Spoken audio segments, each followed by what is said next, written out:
In today's half-ton truck segment, luxury, comfort, and technology have become more important than ever. This is the 2019 Ram 1500, and from the second you drive this truck, or even really just look at it inside and out, you can tell Ram really prioritized those three things. But does that mean that they've forgotten about the real truck guys, the guys who want to tow trailers and run through the mud? The short answer is no, but stick around and I'll give you the long one.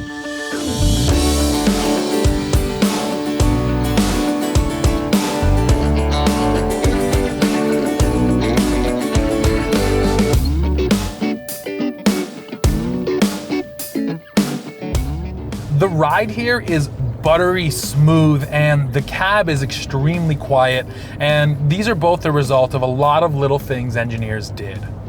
So the big one is the suspension, and here on the new Ram, it's actually adaptive suspension now. So the coil springs actually feature two different spring rates, and the shocks are able to give you different compression rates depending on how fast you're going, whether you're on-road or off-road. Now, boiling that down, that really means that it becomes a best of both worlds vehicle. Smooth ride on road, but then when you do start going in the bumps, the suspension begins to eat it up a little better. Another one of the interesting technologies on the truck are these mass-tuned dampers. Now they're actually attached to the frame, and what they're essentially doing is reading the vibration in the frame and sending out an opposite sine wave to cancel vibrations. Now this was used mainly for the cylinder deactivation in this Hemi V8, because when it kicks down to 4-cylinder mode, it can get a little rough, so the engineers wanted to totally smooth it out. There's so much that goes into making the truck smooth and quiet that we won't get into it all, but perfectly complementing the way this truck drives is the way this interior looks and feels. We're here in a Laramie Longhorn model, and this interior is absolutely gorgeous. I mean, the wood has this great grain to it. All of the surfaces are leather wrapped. There is not a piece of hard plastic to be found here. Ram has taken the luxury truck interior to the next level, and that's really proved by this 12-inch infotainment screen. Now, I only had a day to play around with it, but in my time with it, the infotainment system here has been flawless. It's fast to respond, and the most important part is everything is reconfigurable, so you can set up the screen for exactly what you want to see. Another thing I really like is Ram didn't eliminate all the redundant controls. So if I want to use the touchscreen to find my radio station, I can do that, or I can grab the tuning knob and turn it, find my station that way. I like having that option if I don't want to fiddle around with the screen. Another new addition for the 2019 models, underneath the screen here, we have these nice toggle switches. And again, unlike the previous Ram, these ones actually feel kind of good. Last gen Ram had those little plastic buttons. They always felt a bit cheap. Nothing in here feels cheap anymore. There's two other big things to note on this interior, for me anyways. The first one is all down here. Now, not only is the storage bin here in the Ram now the biggest in the segment, but once again, it's customizable. You have this sliding piece down there so you can move your cup holders around. There's actually a divider that stands up so you can divide the space.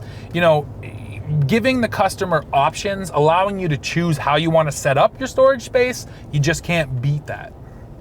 The other big improvement in here is in the back seat. Now, first of all, we have a flat load floor. The F-150s had that for a while, but Ram used to have these kind of flimsy little plastic fold-out things, which made a little deck in the back. It was never a great solution. Finally, they engineered a flat load floor. Plus, the cab here, the crew cab, it's now the biggest in segment. It's so much that the rear seat can actually recline in crew cab models. And for me, I mean, a big guy standing 6'2", it's absolutely comfortable back there. So one of the few things that didn't change on the Ram 1500 are its power numbers. At the base, you can still get a 3.6 liter V6 that makes the same power, and moving up, you get the 5.7 liter Hemi V8. But both engines have one interesting addition called eTorque. eTorque is a 48-volt mild hybrid system. Now, it charges a briefcase-sized lithium-ion battery that sits just behind the cab. Now, the advantage to this is that the truck now has a stop-start system because the 48-volt can run everything in here while the engine is off, And eTorque also gives you an extra boost of torque off the line. It will also help you during hard upshifts to really smooth out those shifts. And essentially it can use that electric torque anytime the engine might be lacking for whatever reason. Here in the V8 model, that torque boost is up to 130 pound-feet, while down in the V6, eTorque only adds about 90 pound-feet. Now, for all you interested in the diesel model, Ram says it is coming back, but it will not be here until 2019.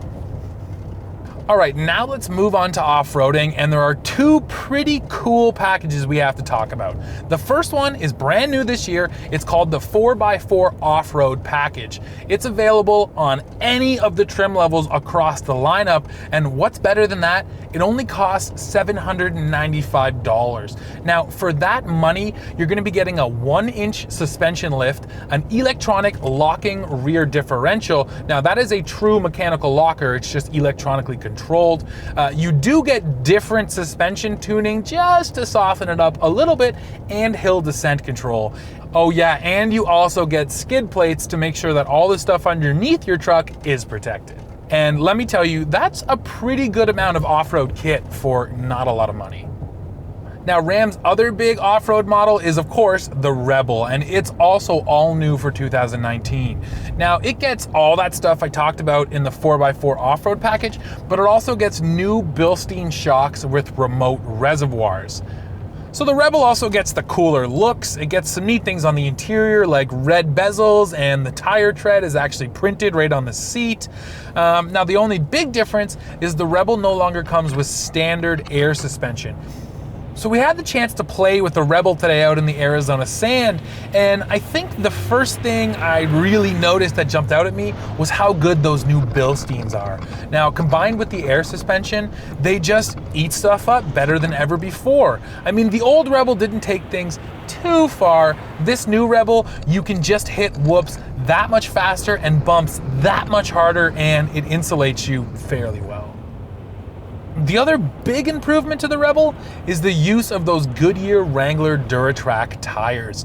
Now, I've had the chance to run the DuraTracks on a few different vehicles in snow and in mud and in deep sand like today, and so far I've found very few complaints. You know, they're a little noisy on the highway, but you're gonna get that. For the performance they give you though, it's absolutely worth it.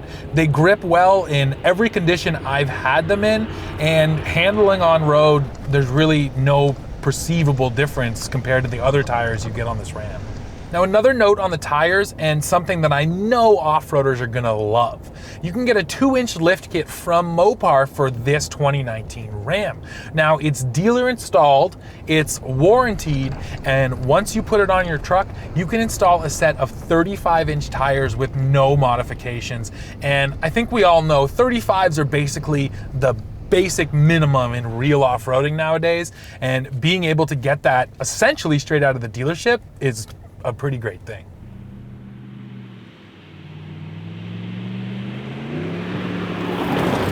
So a few last things about the Rebel once you get it off-road. First is the steering. Now, I think this generation of Ram maybe lightened up the steering wheel a little bit compared to the last one, but it still has a pretty nice amount of feedback to it, and you know, you feel some things coming through to your hands, which is what you want when you're off-road. Add on top of that, this Hemi. Now, I haven't talked about the V8. This is the exact same V8 in the old truck. This one doesn't have eTorque. But you know what? It probably didn't really need many changes. It delivers lots of torque down low. When you're off-road, it has nice linear power. You know, there's none of that turbocharged kind of surging ahead. And on top of all that, this thing still sounds good. It sounds like a real, traditional, strong V8.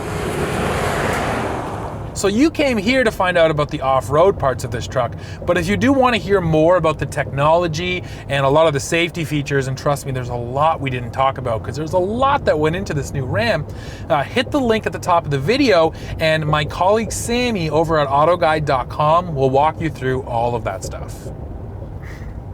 And finally, one last thing worth noting before we get into the pricing. Ram so far has not committed to building a 2019 model as a regular cab, just a 2-door model. Now, if you want one today, they're still building the old truck, so you can get a last generation Ram 1500 regular cab, but if you're looking for a new red cab Ram, there's a chance it may never come.